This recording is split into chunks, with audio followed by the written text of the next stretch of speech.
Hey, it's me, Frank. Thanks so much for checking out Dillos Diz. This is part two of our unedited podcast recording with Jellyrolls Scotty Kilwein. Make sure to check out part one here on YouTube and hit that subscribe button. Thanks so much for listening.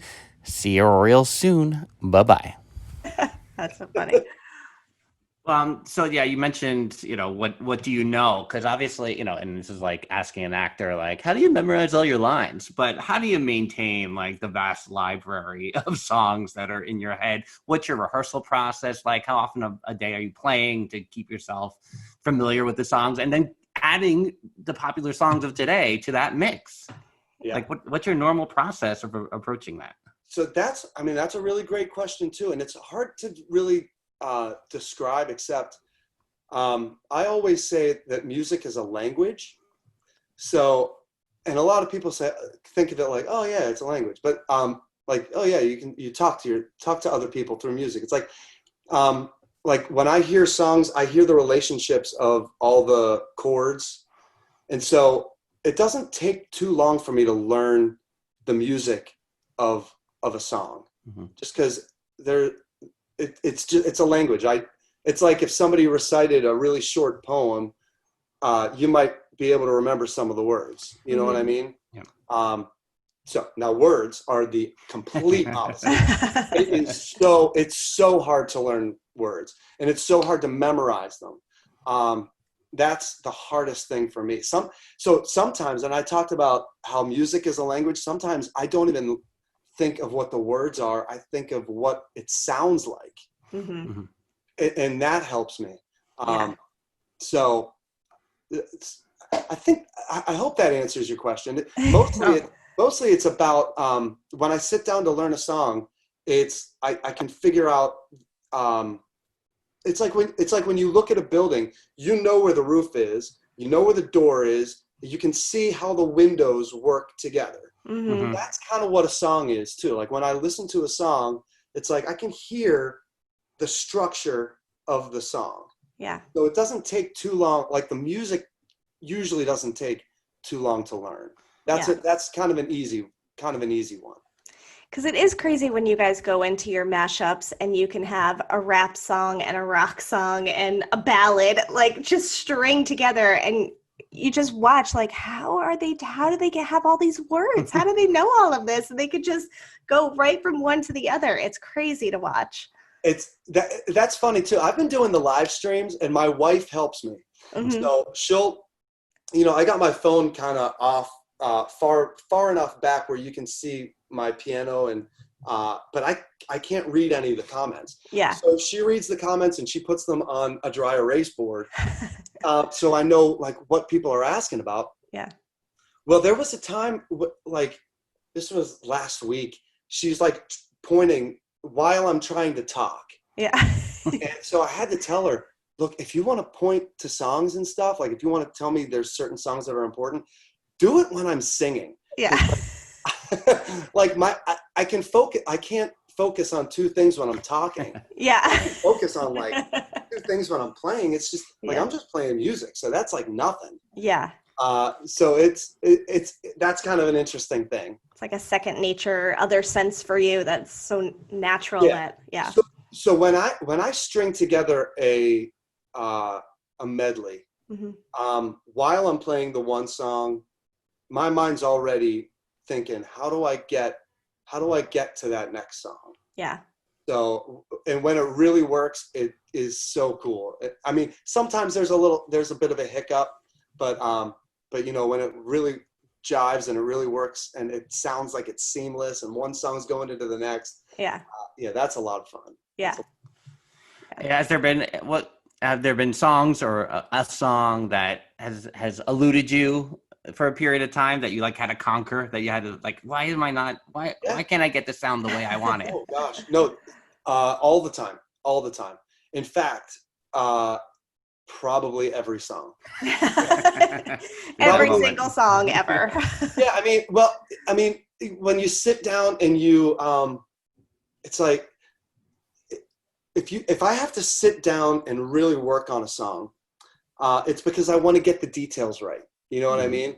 Like I said, like you could probably draw a picture of your house from when you were a kid. Yeah. It's not going to be like the more familiar you are with that house, the more details you'll be able to put on it. Yeah. So when I sit down and I really, really want to conquer a song, it's like I want to hear exactly how these notes fit. So I'll give you an example. Africa by Toto. Mm-hmm. That one eluded me. That one was kind of, I was like, I'm going to get this. I'm going to get it. Yeah. So for years and years, there were, every time we would play Africa, are you familiar with the song? Yeah. Yeah. Mm-hmm. The little flute solo? My son is very big into yacht rock, and if you go to any kind of yacht rock playlist, he's 5, you go to any kind of yacht rock playlist, Africa is automatically played. So I have been hearing it even more lately than I ever did before. So there's like a flute solo. It was played on a keyboard. And the way the guy plays it is with 2 hands, because it's two notes at a time. Mm-hmm. And so I was saying to myself, because I went to school for classical piano. I was like, there's got to be a way to play both of those parts in one hand. Yeah. And I know there's got to be a way to do it. So I sat down and worked on it. And I figured it out, and I got it. So that's one of those that I'm like really proud of. Yeah. And then I showed the guys at work, like, this is how if you do it like this, you'll be able to get it. And so now the guys at Jellyrolls do that too with the one hand, which is cool. Another one that like really took me forever was It's the End of the World as We Know It. Yeah. So I was like, I need to learn every single word of this song. Yeah. And so I put my nose to the grindstone on that one and really, but that was more of a lyrics thing than a music thing. Yeah. Now that's interesting. I heard you. I remember you talking about how you pick up the music on Friday nights. Well, Friday night, May 1st live stream. And how did you decide? Like, you know what? I'm just going to dive into these live streams. And how soon after everything shut down did you decide to do them? Because I know I've only been picking them up the last 2.5, 3 weeks or so. So Jellyrolls, I got the call from Jellyrolls that we were closed on St. Patrick's Day, the 17th of March. Mm-hmm. And we all kind of knew that it was going to happen. Yeah. But when we got it was just a matter of time. So we got the call, and I said to my wife, I think I'm just gonna go live and see what happens. Mm-hmm. And so it was a thing on Facebook, like go live, and so it's just one button. And I was like, let's just see how this goes. And then I was like so surprised by the number of people that were there. I was like, maybe like if 10 people come, like that'll be a lot of fun. Yeah. And it was like 30, and then it was 40, and then it was 60. I was like in the hundreds. I was like, what is going on? So that just turned into, it was like, you know what? I think this is going to be something that's going to be fun for me. And I think people are going to enjoy it. It might help pass this time. And it'll definitely help me maintain my song list and maintain my singing and my playing and my performing chops. Because otherwise, I don't want to go back up on stage having not played for an audience in 2 months. Yeah. So that scared me.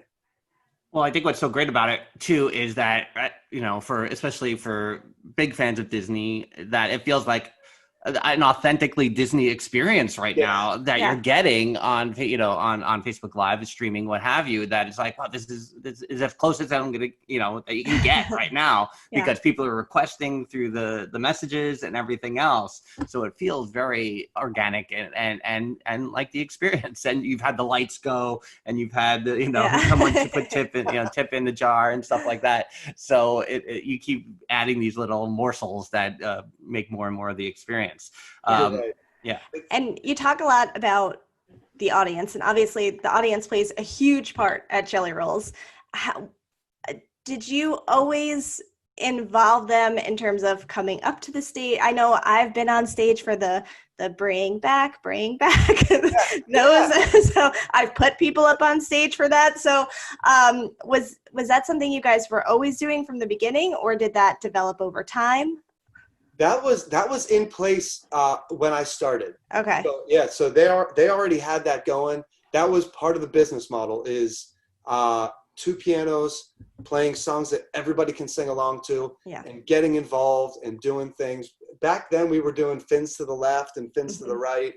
We were doing things that a lot of things that involved the audience. So, and I literally just thought of this. Here's a tangent and a side note that it doesn't need to be shared, but it will now. So because you guys sing Sweet Caroline, but the audience says this song sucks, our parents only sing it that way now. That song was played at my wedding, and my mom is on video going, "This song sucks." I'm like, "We're at the wedding. What are you doing?" that is great. And people are like, "Why are you saying that?" It's because of Jellyrolls. It is the power of Jellyrolls. Yeah. I literally just thought of that as a. So I mean, the idea of crowd interaction was part of Jellyrolls from the very beginning. Yeah. Now, awesome. how that crowd interaction actually happened changes from night to night. But then you have something like that, and then it turns into a tradition, and it turns into something that that everyone knows to do. Yep. And so, those things are a lot of fun too. Yeah. What are some of your favorite? You might answer all groups, but bachelorette parties, graduation parties, anniversaries, family reunions. What are some of your favorite kind of groups to play for? Well, there are many. I would say nurses and teachers are always fun. I mean, they just always want to have fun. Yeah. So nurses and teachers are great. I would say bachelorette parties are tough. Like it's tough because that they've got one day to do what they always dreamed they needed to do. Yeah. Everybody has bachelor and bachelorette parties both. You're doing shots, or you're getting signatures, or you're doing this, or you're doing that. Yeah. So those things can be a little bit tricky. So some of my favorites are just the families that come in. And so I'll give you an example. There was an 80-year-old woman from New York. She must have been her name is Jean. And so she came to Disney with her daughters and granddaughters. So it was like a girls' trip to Disney to celebrate grandma's 80th birthday. Awesome. So they brought her into Jellyrolls, and of course, what's going to happen. They're going to leave. Like, that's not. So anyway, they said it's our grandma Jean's birthday. It's her 80th birthday. And I said, and they said she's from New York. I said, here, we're going to get all the guys in the room, and we're going to get Jean to sit in the front row, and we're going to have an all-male review doing the kick line. All the guys wanted to do it. Like, you couldn't stop any of the guys from coming up. They all wanted to do it. They all wanted to participate and celebrate this 80-year-old's birthday. She stayed the entire night, and it turned into an annual tradition. This was 4 years ago. So she's been coming to Jellyrolls for her birthday every year since her 80th birthday. Funny. That's awesome. If I had to pick like my favorite group, it would be that kind of thing. Like, like where families are they just have a great time together. Yeah. And especially when they didn't think they were going to. Right. So right. That's great. The turnaround is always great. Yeah. Wherever whenever you see people like get converted, Yeah. I mean, I think that's how I was the first time I went to Jellyrolls. I was like, I don't know why. And then I was like, oh no, I'm hooked. I'm hooked on the interaction, and I'm hooked on the talent, and I'm hooked on the atmosphere. Yeah.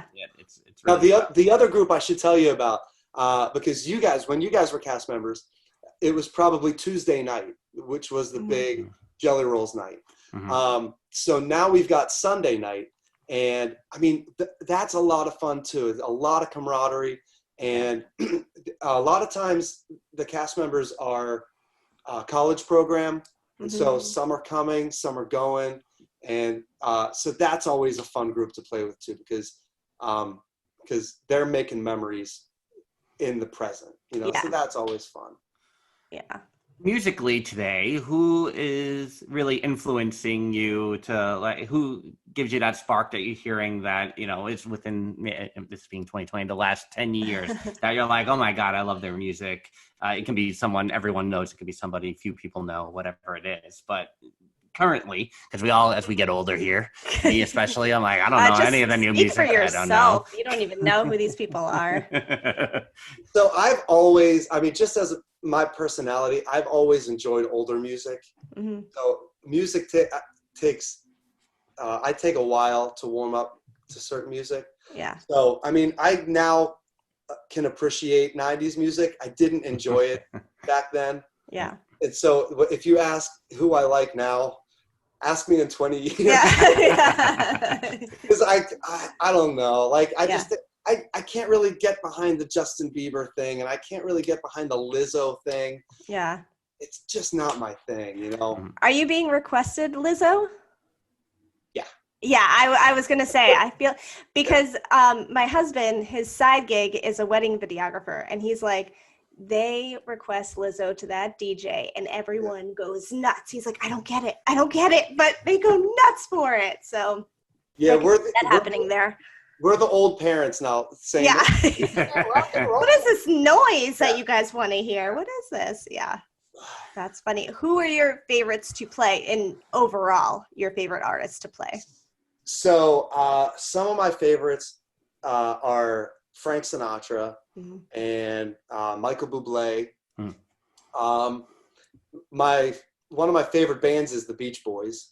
So like I love that, like 60s, like Motown. I love Motown stuff. Yeah. So that kind of stuff. You mentioned yacht rock. Yeah. I'm really enjoying that kind of stuff now too. Like those are a lot of fun to play. And again, because it brings the generations together. You got the kids that only know it from Guardians of the Galaxy.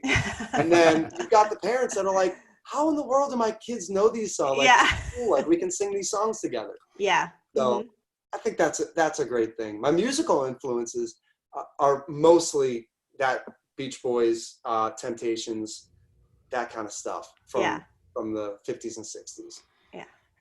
Do you dip into show tunes sometimes? Is there specific musicals you find yourself playing more than others, and ones that you like to play more than others? Well, yeah. So I really enjoyed musicals as a kid. In high school, I was in every musical throughout my 4 years of high school. Yeah. So that was always a fun thing for me. As far as playing it at Jellyrolls, we don't get too much of the classic stuff. Like my favorite musical of all time is Joseph and the Amazing Technicolor Dreamcoat, but nobody ever requests. Yeah. They're requesting Greatest Showman, and they're requesting Dear Emmett Hansen, which I still need to learn a Dear Emmett. Oh, yeah. They're requesting Hamilton. Yeah, absolutely. Yeah. And what is it? Like Wicked? Wicked gets requested a lot. Yeah. So so musicals is another genre but see, that's the beauty of Jellyrolls. It's literally every kind of music. Yeah. People will request even classical stuff, which is kind of fun too, because like we don't get the chance to do that often. Yeah. And then we get back to the Sweet Carolines, and we get back to the Right. It doesn't hurt anyone to play a minute and a half of a Chopin song that you might get a kick out of. Yeah. It's funny that you mentioned Dear Evan Hansen, because I'm like, I could totally hear you doing Dear Evan Hansen Yeah. songs. And as soon as you said it, I was like, that would be awesome. Yeah. So interesting. Favorite, like, just the name, or like, you have a favorite Billy Joel song do you play? Because we're Long Islanders, we got to ask. We're obligated. So my wife's favorite and my dad's favorite is the Root Beer Rag. And that's for a hardcore Billy Joel fan. Yeah, that's awesome. Most Billy Joel people, like, if they say play Billy Joel and I play that, they're like, I don't know what that was. That's not what I was thinking. Yeah. Yeah, no, that's a sweet one. But I guess, yeah, I mean, my go-tos for Billy Joel are usually My Life. Mm-hmm. People really enjoy that one. Yeah. And Just the Way You Are would be kind of, if somebody says any Billy Joel and it's kind of a slower night or it's kind of a cool vibe, then I'll do Just the Way You Are. Yeah, I feel like I've heard Moving Out there a few times too. Maybe. Yeah. Yeah. That's a big one. Absolutely. Yeah. Yeah. That's cool. I mean, we started getting more requests for Miami 2017. Oh, okay. Yeah. That's a real big one now too. Yeah. I love that song. Yeah. Can't go wrong with Billy Joel. That's some good stuff. So the live streams, because as we're recording this, you just did like a stream in honor of National Astronaut Day. Are you thinking ahead to other themed days? Well, no, so they reached out to me, and in fact, I was already friends with an astronaut or a woman who trained astronauts. Okay. Like you do. Awesome. Like everyone. If I can tell you this story, this is a good story. So the first day I met her was at Jellyrolls, and she came in. It was her birthday. It was girls' night out, and so we were talking to her, and we said, where's your husband? Like why aren't you out with your husband on your birthday? And she said, well, my husband went to outer space, so I'm having a birthday at Disney World, and I don't care what anybody says about it. So we played Rocket Man for her, and it was kind of like, but so her husband was on the International Space Station. Wow. Which was like crazy cool. Yeah. So I got to talking to her, and we became friends. And so when I started doing the live streams, she reached out to me and she said, we've got this educational program for May 5th. And it's going to be in honor of the astronauts, but it's to encourage kids to think about going into science and STEM and that kind of stuff. She said, would you like to do it? And I was like, I don't know what I would do. I'm just a piano player. Yeah. And so she said, well, just like play Rocket Man and play songs about space or like something. So anyway, when she said that, I started looking up, like, what could I do? And I started getting really into it and like doing the research. And so I came up with a 14-song program that I did. And it was like 45 minutes of music and everything from classical. And then we did Here Comes the Sun, which was a song that they would play to wake up the astronauts. Okay. Oh, wow. That's and cool. Then, Fly Me to the Moon, Frank Sinatra, which was the first song that was ever played on the surface of the moon. Yeah. Wow. Yeah. I mean, there's like cool little stories with all these things. So anyway, I don't think I'm going to be doing another theme show like that again. I only did it because Michelle asked me to. Yeah. And I was happy to be part of it, but I don't know if I could come up with theme a day. Yeah. I did hear you kind of going through Magic Kingdom today with some of your favorite attraction songs. What is your favorite Magic Kingdom attraction? That is a great question. Oh gosh, I have to say Splash Mountain. Yeah. When I was a kid, I was in middle school at that time, and I heard they were building it, and I'm from Pittsburgh, so Pittsburgh has an amusement park called Kennywood, and I mean it's one of the oldest amusement parks that's still around. It's like 150 years old. So, I mean, wooden roller coasters and like really old timey kind of stuff. Yeah. So they have a water ride, and I just kind of thought this was going to be like that water ride. Yeah. The first time I went on Splash Mountain, and the animatronics were awesome. And the drops, like there's like fake drops and stuff. Yeah.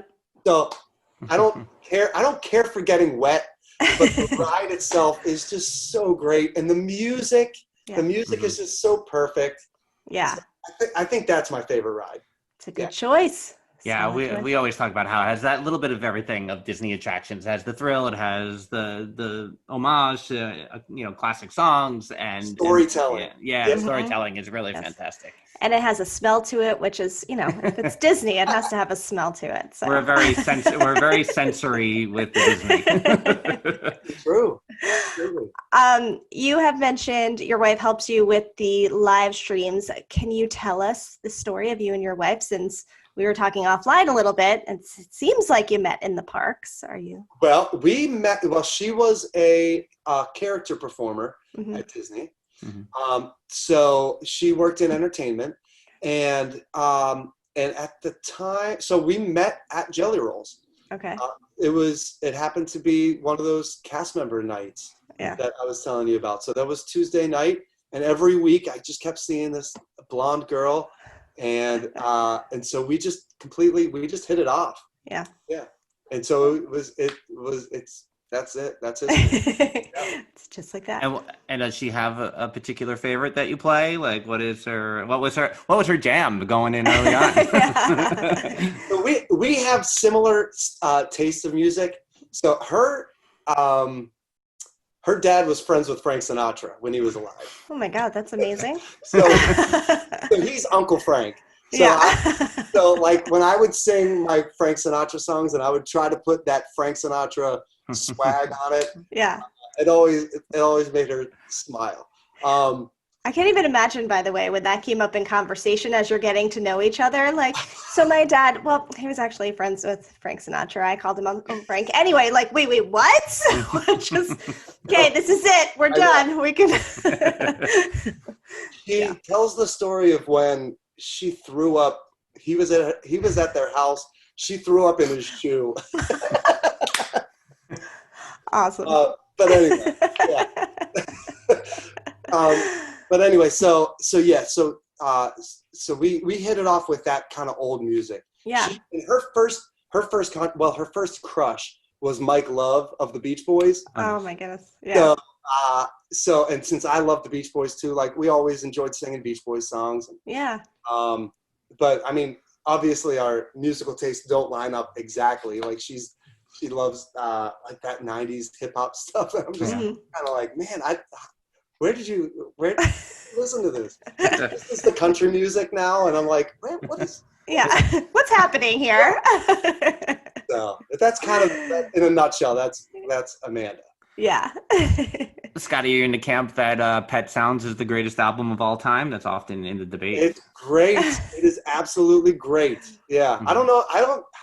I'm not an album guy. I think I'm too young to be an album guy. Yeah. Yeah. Like I didn't consume albums as a Music kid. that way. Mhm. Yeah. Like I enjoy each song. I mean, I enjoy how albums work, but I don't know enough great albums to say Pet Sounds is the best. But I will say that Smile, when he did Smile when Brian Wilson came out with Smile in 2004, Yeah. I was really impressed with that. I enjoyed that the whole way through. Yeah. Oh, cool. I'll ask you about one more artist here, since I heard you do a song on the live stream. We're a big Barry Manilow household, so Okay. and I heard you do Copa the other day. What else is in your Barry Manilow repertoire that I know to put on a napkin for next time? Okay, so Can't Smile Without You is the one I'm working on right now. Yeah, there you go. Yeah. In fact, I just got a message from a lady that said that she and her dad watched the live stream, and her mom passed away a couple years ago. And so I get a lot of really heart-touching stories from people that are watching the live streams.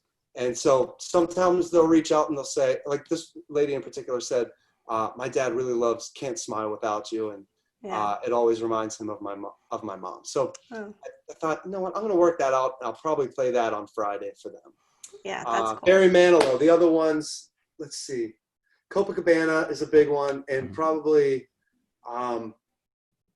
Looks Like We Made It. Yeah. That's the other one I like. Yeah. Nice. Can't Smile Without You. That was what my mom and I danced to at my wedding. Oh, yeah. So I'll check that out for sure. Yeah. But have you set specific days of the week for the live stream, or are you just kind of rolling with the schedule as it happens? So I started when I first did it. I mean, I had no intention of doing it often. It was just a one-time thing that I thought would be fun. But the response was overwhelming. So I started just doing it on weekday evenings. Mm-hmm. And so I did that for about 2 weeks. And then I said, this is a little bit exhausting. Yeah. and quite frankly, there were so many people doing great live streams that I had to miss because I was doing mine. Mm-hmm. So I wanted to watch my friends do their shows as well. Yeah. So I'm sticking to a Monday, Wednesday, Friday schedule now. Okay. So Monday is 9 p.m. Eastern. Friday is 9 p.m. Eastern. And Wednesday, I got a lot of notes from people in Europe that said we can't stay up till 4 in the morning. Mm-hmm. So I do an afternoon show on Wednesday, which happens cool. to be evening time for Scotland and Austria. That's cool. Cool. And then so the easiest way to do that is just by liking your Facebook page and clicking on the notification to get the updates, because I get the little light. Yeah. Yeah. And then go ahead, Jen. Sorry. No, we might be asking the same question, but how do you see everything kind of coming back to life when everything reopens? Yeah. I mean, I think a lot of us are ready to start seeing something happen. Yeah. So I'm just gonna be 100% go with the flow. Whatever they say we need to do, I'm gonna do. Yeah. And I know that Disney is trying to get open. Disney wants to start making magic again. Mm-hmm. But naturally, there are going to be things that are different, and so we're just gonna have to roll with the punches, and I'm just gonna go along with it. I'm hoping it's sooner than later. But of course, safety is the main priority. Yeah. Before we go, Jen, what were your normal songs that you would write on a napkin? Oh God. This has been the highlight of your podcast. I know. I probably do Billy Joel. I think if I was with my friend Paul, we have to request Journey. Don't Stop Believing. And I'm trying to think what else. Britney with Paul too? I don't think we've requested. I don't think I ever requested Britney, because I was always like, they're not going to play. If I'm going to hear them play, I want to hear them like really play. So those are probably the go-tos, I would think. Yeah. Britney Spears' Hit Me Baby One More Time was one of those really tricky songs that it took me a long time. I think the first time I heard it, I was like, wait, are they playing this? What is happening? That's one of those songs that it has little nuances in it that it just kind of it helps sell the song if you're able to do those. Yeah. Otherwise, it just sounds like a sloppy mess. Yeah. No, but I mean, I love Jellyrolls personally. If I could just take a moment to say my appreciation for all that Jelly.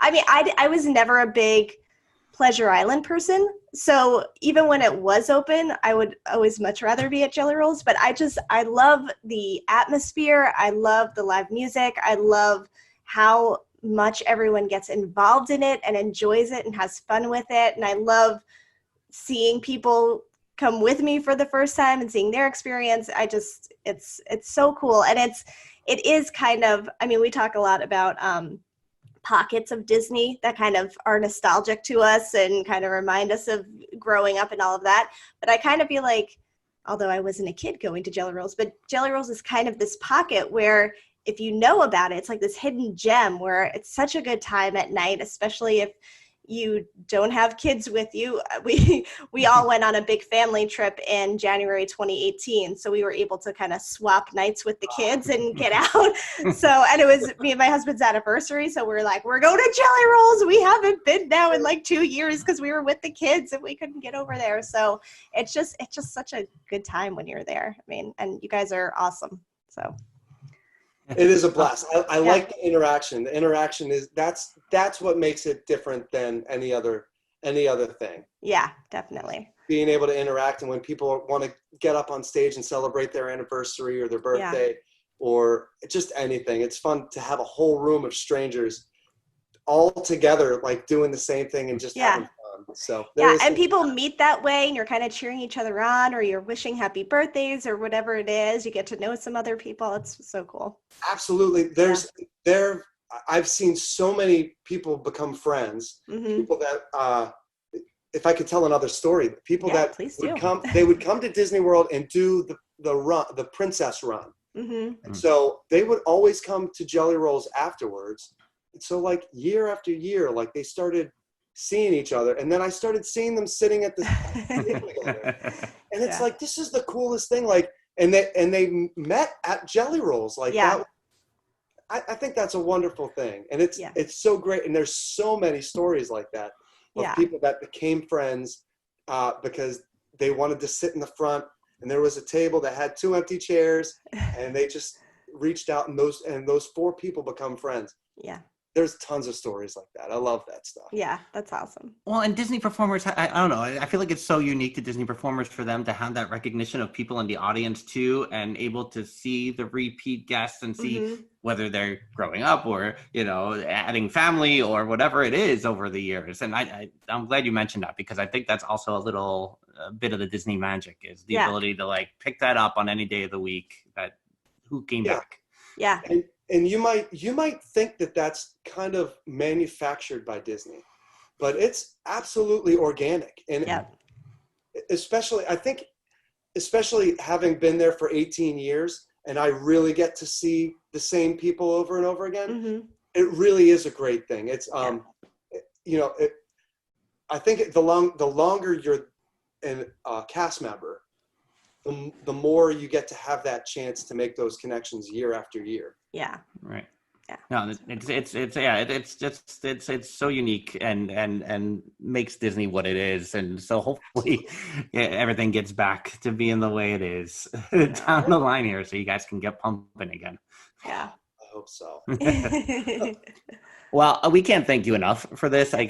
You were like, an hour? Am I that interesting? I'm like, oh, you're that interesting. Yes, you are.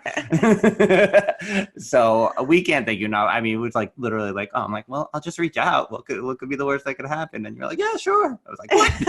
It's an absolute pleasure. I'm so glad you guys reached out, and I can't wait to be with you guys at Jellyrolls when everything opens and we're back to normal again and having fun.